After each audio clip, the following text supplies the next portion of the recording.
worst she could say is no, right? Well, here's Masamune, a fat rich kid who got rejected in front of his bullies and got called Pigfoot. To get his revenge, he is transformed into a muscular teenager whose looks are enough to make girls fall for her. He stands semi-naked in front of a mirror, praising his beauty. However, this rising sun gets interrupted by Chinatsu, who tells him to control himself in France and not harm Japan's reputation. Yasaka High School's class trip to France. Do not be deceived, this cute little girl who barged into Masamune's room is his mother. As always, Masamune denies eating her high-calories breakfast. With this trip, Masamune intends to finally execute the love or death plan to take revenge on the villain of his life, Adagaki. In France, a yellow-haired girl named Muriel, surrounded by her brother's bodyguards, talks to her brother and is advised to learn more about Japanese high school students as the manga she currently drew is not that good. While she thinks about where to find students from Japan, students from Yasaka High are at the Louvre Art Museum. Futaba and Kujiro are losing their minds, but thankfully, Fujinami is here to calm them down. Masamune tries to talk to Adagaki, but this Gasou gets in his way as always. Masamune calms himself down and realizes that this romantic place is perfect to make Adagaki fall for her and then dump her on the spot.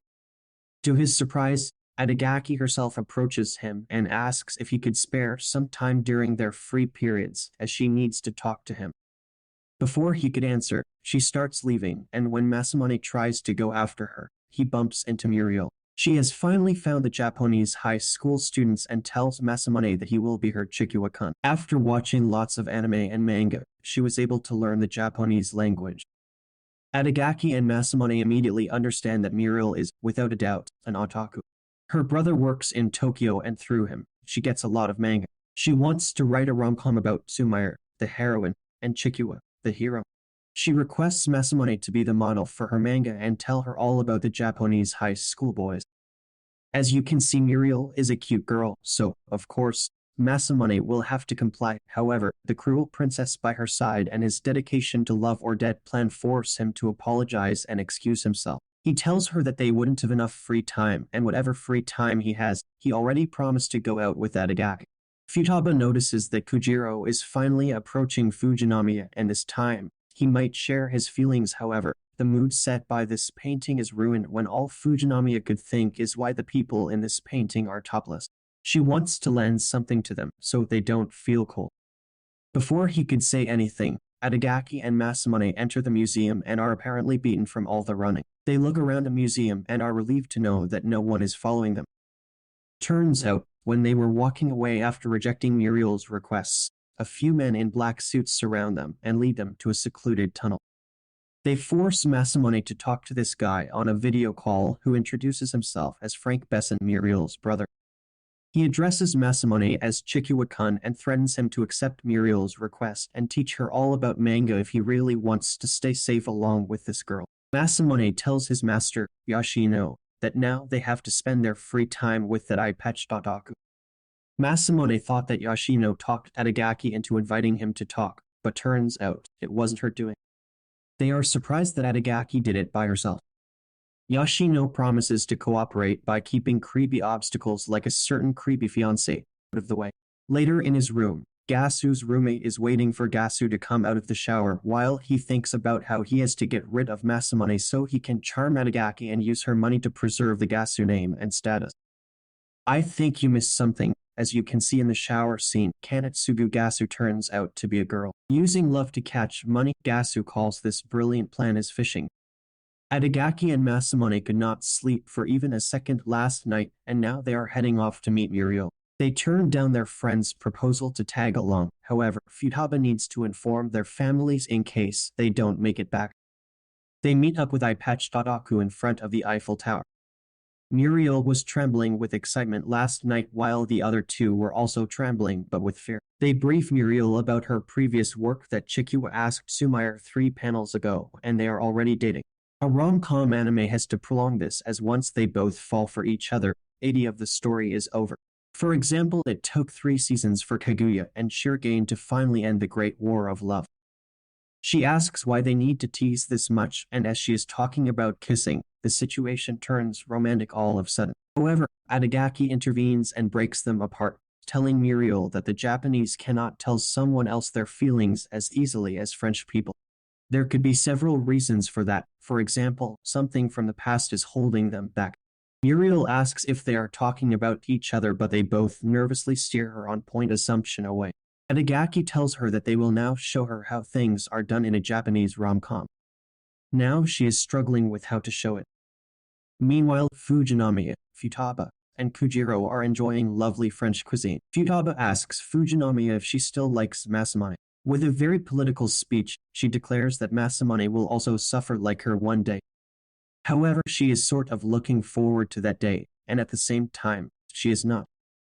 To comfort her, Kujiro is finally about to say something huge, and Futaba expects this to be finally the moment. However, he runs away by giving a plain compliment. Just then, he notices Yoshino walking with Gasou. She is leading Gasou away from Aki and Masamune by saying that Aki has called him to this place she is leading him to. However, Gasou realizes that Yoshino is lying. However, she has another cover-up prepared. She tells him, or should we say her, that she lied to spend some time alone with her. However, Gasou tells her that she will not fall for this betraying little witch again as she shows her the picture of her fist-bumping Masamune. Yoshino thinks about how betraying little witch is a perfect name for her. Gasou highlights how she is going against her master's wish and wonders how they will react when they discover that Yoshino is restraining Adagaki's fiancé and letting her meet another guy secretly. Yoshino wipes off her warning as she is sure that Adagaki would understand. Turns out, Gasou is actually talking about Yoshino's parents and how they would react. Now she finally holds Yoshino's leash. She tries to justify her actions, saying that Gasou doesn't deserve Ikisama. However, she shares that she only wants to bring some grandchildren to her lineage, although I'm not sure if science has progressed that far. Before she could speak her heart out, little Yoshino from her memory silences her, and also, Gasou has already informed her parents and now they are super mad at Yoshino. With that, Gasou walks off after checkmating Yoshino. Back at the park, Muriel Otaku is sparkling to see how Japanese romance works while Adagaki and Masamune are trying their best to stay calm. With a smug look, he takes a leap to finally execute the love or dead plan. He takes her hand and now they are just walking while holding hands. Meanwhile, this French otaku's compliments are further tensing them up. Trying to think of their next move, they share a romantic glance at each other, and using this opportunity, Muriel starts dubbing over this romantic scene.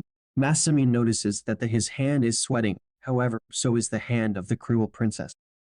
They continue their romantic walk while Masamune is glad that she too is getting nervous. Adagaki is really hungry, so when Masamune suggests eating together, she gives a meaningful response of food, energy, sugar, carbohydrates. He brings her some sandwiches with mustard, and before they could eat, Masamune shares that Muriel is staring really hard, like a stalker behind the bushes. To show her some rom-com as they promised, Masamune suggests that they should feed each other. Adagaki turns all red and immediately slides away from him while they both try to convince each other that it's only for Muriel's sake. She nervously extends her sandwich towards Masamune, and her shaking hands are making it difficult, so he holds her hands steadily, and just when he is about to take a bite, they both give up and throw away the sandwich. Don't worry guys, sandwich kun safely lands in Muriel's hands. No food was wasted during the shoot. Adagaki brings out another sandwich and enjoys her meal. A dog approaches her, and seeing Adagaki pet the dog nicely, he shares how Adagaki has always loved big dogs. Mang casually threw a big hint, however, it didn't get to Adagaki, who thinks that she might have shared it before. She shares that she hasn't had any pets since her previous dogs died. She then begins sharing what she wanted to talk to him about. The reason why she can't accept his feelings is because of her childhood. Her parents used to fight all the time, and her dogs were the only good thing in her life. That's when she rescued this fat kiddo from bullies. This fat kiddo introduces himself as Masamune. Soon, her parents start battling for her affection. When Masamune tries to thank her with a gift, she turns it down as costly presents do not matter to her anymore. Hearing her situation, Masamune starts crying. By pulling his chubby cheek, she starts training him so he can stand up to his bullies. She turns savage and orders Lancelot to chase him. Poor guy is now running for his life while Adagaki is having the time of her life. Soon, Masamune is also able to pet Lancelot. Afterward, they call Masamune's bullies to a park where he acts as if he is going to hang himself and lowers them into a pit they dug. To finish them off, he showers them with a fire extinguisher. On their way back, he thanks Adagaki, and that's when she shares that her parents are getting a divorce. He hugs the crying girl, and Masamune the Rizzler promises to always stay by her side. That's where Adagaki ends the story, saying that Masamune never showed up after that day. She thinks that he only wanted someone to save him from the bullies, and she ended up falling for him. Thank God she didn't fall under him, or else she would have become Ramsay.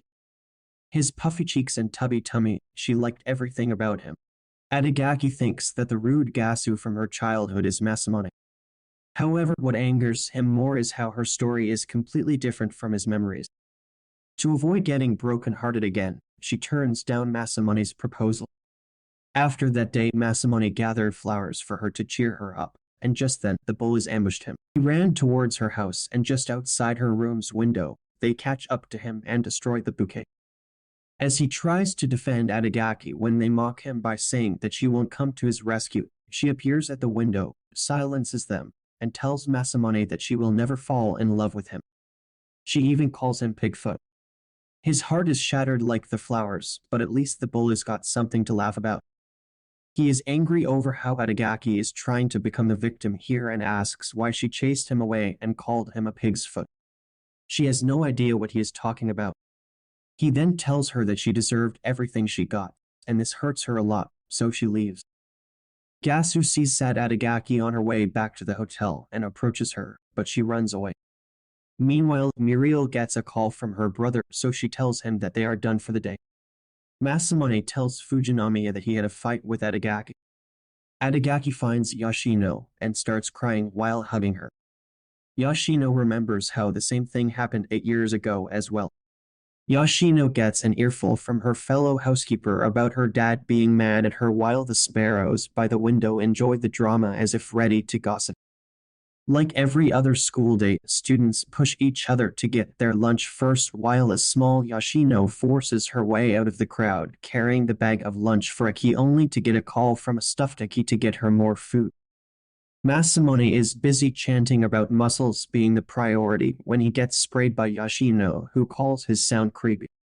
She hands him a rice ball as they talk about Aki starting to overeat yet again. Masamune cannot believe Aki twisted the truth to the extent that she forgot it. His flashback is cut short by Yoshino taking her leave after referring to Masamune by a long-lost nickname, Pig-S Foot.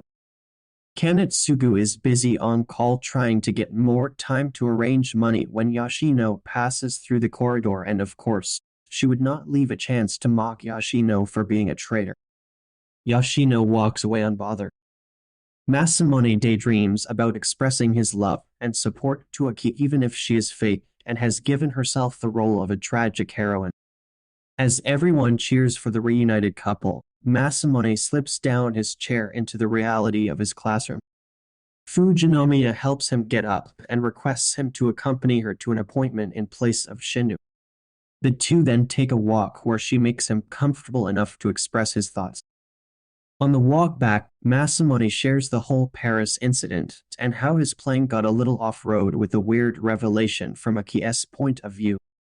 She is surprised that Masamune is determined to continue his revenge of breaking Aki's heart once she falls for him. Fujinami suddenly hugs him after hearing he is not at all in love with Aki, since if they get together, he would not be cheating on Aki. Before he can respond to the spontaneous move of Fujinami, he witnesses some men a little farther and decides to dash in the opposite direction with her. This baffles the poor girl. Yoshino is observing gloomy Aki when Kanetsugu appears in the classroom and offers her a lunch date before heading back. Yoshino excuses herself and takes her leave. Masamune drags Fujinami into an alley and tells her one of the guys was the brother of Muriel. He is suddenly surrounded by the suited men, freaking him out that they made a mistake by teaching Muriel about rom-com. Obviously, this would never be the reason for someone to follow a young teenager all the way to Japan. The two dumb kids think of it as a life and death situation, while the brother pulls out an envelope instead of a gun. All he came for was to hand Masamune the manuscript Muriel prepared after she met him and Aki. The manuscript holds the entire story of Aki and Masamune in the form of an animation. The papers hold everything from the cute meeting of a chubby boy and a pretty girl all the way to them becoming each other as support. Their childhood separation is turned into a pretty farewell, having them meet each other years later, the same way as their first time, giving their story a happy ending. Masamune wonders why they could not have a sweet ending like that when the letter from Muriel makes him realize something. He reads the words of Muriel about walls having ears and doors having eyes, making him think of a different perspective to their breakup. Shinatsu enters her home with an impressive flying kick to Masamune's back, yelling at him for stealing her clothes, while the poor older brother is unaware of the accusation. Their mother suddenly walks downstairs, making Shinatsu realize that it was her shadow she saw from outside through the window. Masamune examines the manuscript once again and decides to take a leave to find some answers. Aki and Kanetsugu hang out with the three friends of Aki who are busy gushing over her trip to Paris. They then start yelling at Kanetsugu for not taking solo pictures of Aki while she defends herself that Aki was hanging out with Masamune. She thinks of how she has been tied down by the conventions of the Gasou family but would not let her sister, Sumire, suffer the same fate, so she will not let Makabe and Aki get involved with each other at any cost. The girls start ranting about Aki and Masamune, making her annoyed. Kanetsugu tries to calm her down and requests her to give her a thought rather than Masamune. The girls corner Kanetsugu after Aki goes to the restroom, only for Kanetsugu to fool them as well about Masamune cheating on Aki with Yoshino. Kanetsugu recalls how she was misidentified by one of the maids as Aki's old childhood friend, so she used this opportunity to find a way to marry Aki and get a hand on her family's money. On Aki's return, Kanetsugu uses sweet words of support to charm Aki that she will wait till Aki can finally like her, making Aki tear up. Of course, she does not realize the trap into which she is falling.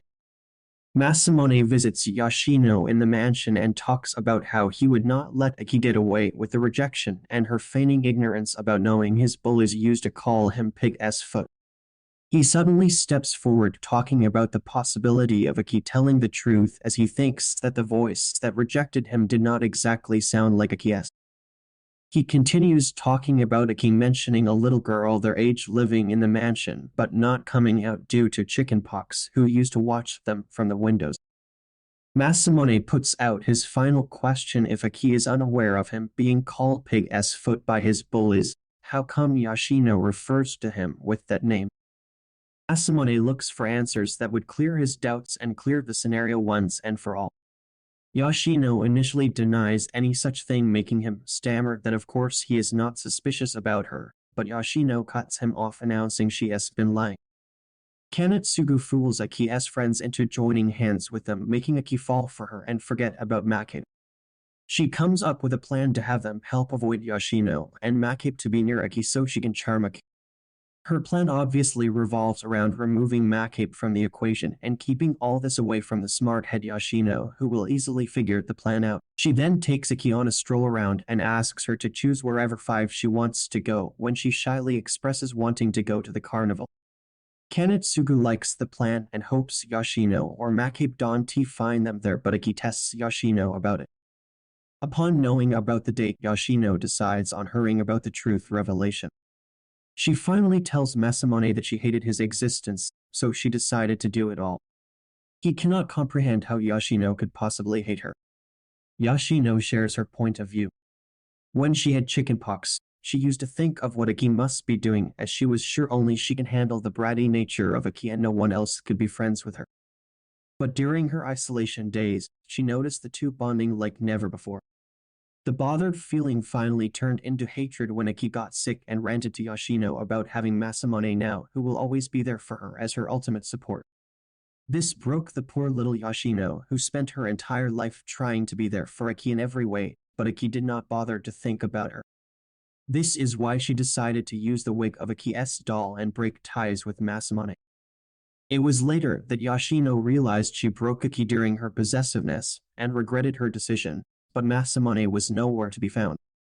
Yoshino was fast to recognize Masamune when he came back and joined hands with him to win Aki over as an act of revenge. She was sure that after knowing the true side of Aki, he would not be able to break up with her, so she was just pushing Masamune in that direction. She jokes about Aki being a little dense to recognize the real Masamune while he holds his head trying to process this information. Yoshino halts his thinking by telling him that Aki is currently on a date with Kanetsugu, and she thinks he is the real pig's foot, so Masamune should make a move to reveal his true self before Aki gets scammed. Yoshino knows that some people are making sure that she cannot do anything about it, so Masamune should step forward. Frustrated by all this, Masamune runs away, calling the entire planet an idiot. Kanetsugu plans on how she should ask Aki for more money while she has already availed some funds for them. While spending time around the carnival, she tries to come up with a perfect moment to get Aki to give her some money. Masamune runs around looking for Aki when he encounters the three idiots on the job of keeping him away from Aki. They try to diss him and overpower him by calling him a cheater. Masamune does not care about it at the moment since he knows he messed up, but he asks them to help him save Aki from Kanetsugu's lies. Of course, this baffles the three airheads, but noticing the sincerity, they end up telling him of Aki's whereabouts. He runs towards the carnival wondering what he will say to Aki while Kanetsugu looks around trying to find the right words to shift the conversation towards her sick sister and her need for money. Kanetsugu offers her ice cream and swiftly shifts her praise for Kanetsugu's kindness to the reason being his having a little sister. Of course, anyone would ask for the health of someone sick upon their mention, so Kanetsugu successfully manages to bring the topic to her needs. He offers to help Masamune with anything he needs since he decides to come back to him, obviously not knowing that it is neither Masamune nor a guy. Before Kanetsugu could turn his selfish needs into words, she jumps upon seeing Macabe behind Aki. Macabe directly attacks Kanetsugu, punching her to the ground for using his name, and starts shouting at the poor baffled Aki, calling her dumb with an ugly current personality. He shouts that if she wants to go out with her old friend Masamune, she should pick the actual one rather than a fake. Like any normal person, Aki stands with her mouth agape wondering what is unfolding, while Yoshino on the other hand prays for Masamune to reach Aki on time and fix the mess her childish self caused.